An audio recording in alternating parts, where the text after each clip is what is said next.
नमस्कार, मैं मनोज कुमार। स्वागत है हमारे कार्यक्रम एबी न्यूज़ के कार्यक्रम एबी डी प्लस में। आज हमारे बीच हैं doctor Manish Kumar. Doctor Manish sir जाने माने डेंटल एंड ओरल सर्जन हैं और इनका जो क्लिनिक है वो मीठापुर में अवस्थित है। और आज हम लोग वैसे ही कुछ सवाल डॉक्टर साहब से पूछेंगे जो दांत से जुड़ी समस्याएं होती हैं। तो चलिए सर, आज हम आपसे कुछ सवाल करते हैं सर, जो आम लोग जो दांत के बारे में पूछना चाहते हैं। सर, सबसे बड़ी जो समस्या आज के डेट में होती है वो दांतों की, वो होती है सर दांतों में सनसनाहट। अक्सर देखते हैं सर कि कुछ लोग ठंडे पानी पीते हैं या कुछ कोल्ड ड्रिंक्स पीते हैं या आइसक्रीम खाते हैं तो दांतों में ज़ोर से सनसनाहट होती है, जिसको हम लोग सेंसिटिविटी बोलते हैं सर। तो सर इसके पीछे कारण क्या होता है? सबसे पहले मैं चाहूँगा कि आपको दांत के बारे में थोड़ा जानकारी दूं। जी सर। जैसे कि दांत आप देख रहे हैं, दांत दिखने में एक उजला जैसा दिखता है, तो जिस हिसाब से हमारा शरीर होता है उसी हिसाब से दांत का भी संरचना होता है। जैसे आपके हाथ को देख लें तो आपका स्किन होता है, तो जिस तरह से स्किन होता है हाथ में, उसी हिसाब से दांत का स्किन वाइट कलर का, जिसको एनामल बोलते हैं। और जैसे ही स्किन को आप पील करेंगे उसके नीचे एक फैट का लेयर होता है। उसी तरह से दांत में फैट के लेयर की तरह ही डेंटिन का लेयर होता है, जिसको डेंटिन हम बोलते हैं। और जैसे हाथ में नस होता है उसी तरह से दांत में भी नस होता है ना। तो ये 3 लेयर से बना हुआ होता है, एनामेल, डेंटिन और पल्प। जो नस जो है वो पल्प होता है। जैसा कि आपने बताया कि सेंसिटिविटी की समस्या क्यों होती है, तो जैसे ही जो शरीर का सबसे हार्डेस्ट स्ट्रक्चर जो होता है वो एनामेल होता है, तो एनामेल जैसे ही हमारा घिसता चला जाता है, शायद आपके फॉल्टी ब्रशिंग की वजह से या कैविटी की वजह से या और किन्हीं वजह से, तो जैसे ही एनामेल हटता है और जो फैट का लेयर जैसे स्किन में होता है, उसी तरह से जब वो लेयर, डेंटिन का लेयर एक्सपोज्ड होता है, तब आपको एक सेंसिटिविटी की समस्या शुरू हो जाती है। क्योंकि वहाँ पे जो नर्व टिब्यूल्स होता है, नर्व ओपन हो जाता है, तो नर्व एंडिंग ओपन होने की वजह से सेंसिटिविटी होती है। तो इसीलिए ठंडा और गर्म जब आप खाते हैं, क्योंकि वो लेयर हट चुका होता है, घिस चुका होता है, इसलिए आपको सेंसिटिविटी महसूस होती है। तो सर इससे बचा कैसे जा सकता है? इससे बचने के लिए बहुत सारे पेस्ट आए हुए हैं, एंटी सेंसिटिव पेस्ट हैं, जिसका यूज करके आप सेंसिटिविटी से आप बच सकते हैं। या माउथ वॉश भी हैं, सेंसिटिव माउथ वॉश आते हैं जिसका प्रयोग करके आप इससे बच सकते हैं। दूसरा, यदि आपका ब्रशिंग हैबिट यदि फॉल्टी है तो आप ब्रशिंग हैबिट को अपने करेक्ट करके इससे बचा जा सकता है। तीसरा, यदि कैविटी किसी फॉर्म में कैविटी लग गया है या कीड़ा लग गया है उसकी वजह से है, तो आपको नियरेस्ट डेंटिस्ट को विजिट करके उसको करेक्ट उसका ट्रीटमेंट आपको लेना पड़ेगा। इस हिसाब से आप बच सकते हैं सेंसिटिविटी से, है ना। ठीक है सर। एक और सवाल है कि सर अक्सर देखते हैं हम लोग कि कुछ लोगों को सांस की बदबू होती है सर। जैसे हम उसके पास बैठते हैं तो सांस में अजीब सी की बदबू आती है, तो सर जिसे बहुत लोग बोलते हैं कि पायरिया हो गया, तो क्या सर ये होता क्यों है सर?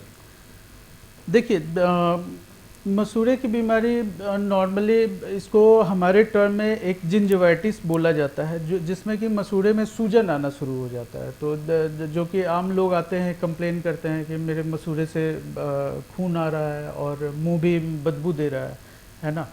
तो ये जो मसूड़े में जो सूजन जो आता है, ये जो हम लोग खाना खाते हैं वो हर समय एक दांत के सरफेस पे एक्यूमुलेट होता है, जिसको प्लाक बोलते हैं। तो वही सड़ने की वजह से, फर्मेंटेशन की वजह से वो इन्फ्लामेशन हो जाता है, मसूड़ा सूज जाता है, तो ब्लीडिंग या मुंह से बदबू आना शुरू हो जाता है ना। इससे बचने के लिए आपको चाहिए होता है कि सुबह शाम आप ब्रश का हैबिट डालें। बेहतर होता है कि आप जितनी बार खाना खाएं, एटलीस्ट आपको करेक्ट वे में ब्रश करना चाहिए। यदि नहीं कर पाते हैं तो एटलीस्ट सुबह और शाम, मॉर्निंग इवनिंग, 2 टाइम तो ब्रश करना ज़रूरत होता ही है। दूसरा, सलाइवा। बहुत लोगों के साथ समस्या होता है, मुंह में लार कम बनता है, कम बनने की वजह से मुंह सूख जाता है। सूखने की वजह से भी आपको मुंह से बदबू आना शुरू हो जाएगा। तो यदि लार की समस्या है तो आपको पानी रेगुलर इंटरवल पे आपको पानी पीना पड़ेगा।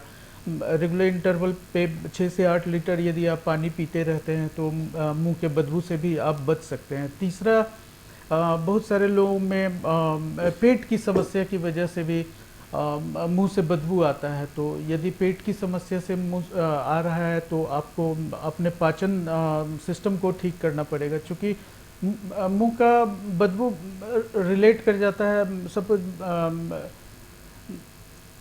कोई एजेड पीपल हैं, यदि उनके मुंह में दांत नहीं है तो उनमें भी मुंह की हेलिटोसिस इसको बोलते हैं, मुंह की बदबू का ये है, मुंह की बदबू का समस्या होता है। तो बेस्ट तरीका है कि आप सुबह शाम ब्रश करें, माउथ वॉश का यूज करें, और यदि इससे नहीं ठीक हो तो आप नियरेस्ट अपने जो भी दंत चिकित्सक हैं उनसे मिलें और अपने दांतों की सफाई करें। ठीक है सर। एक और बहुत बड़ी समस्या है सर, जैसे अक्सर देखते हैं कि बच्चों का जो दांत है वो एक ऊपर है एक नीचे है। हाँ। और कुछ केसेस में देखते हैं कि बहुत ही ज़्यादा टेढ़ा मेढ़ा होता है, जिससे बच्चों में बहुत ही कॉन्फिडेंस की कमी आ जाती है, कहीं बात करने में, कहीं बोलने में, कहीं इंटरव्यू देना है। तो सर इसका क्या उपाय है?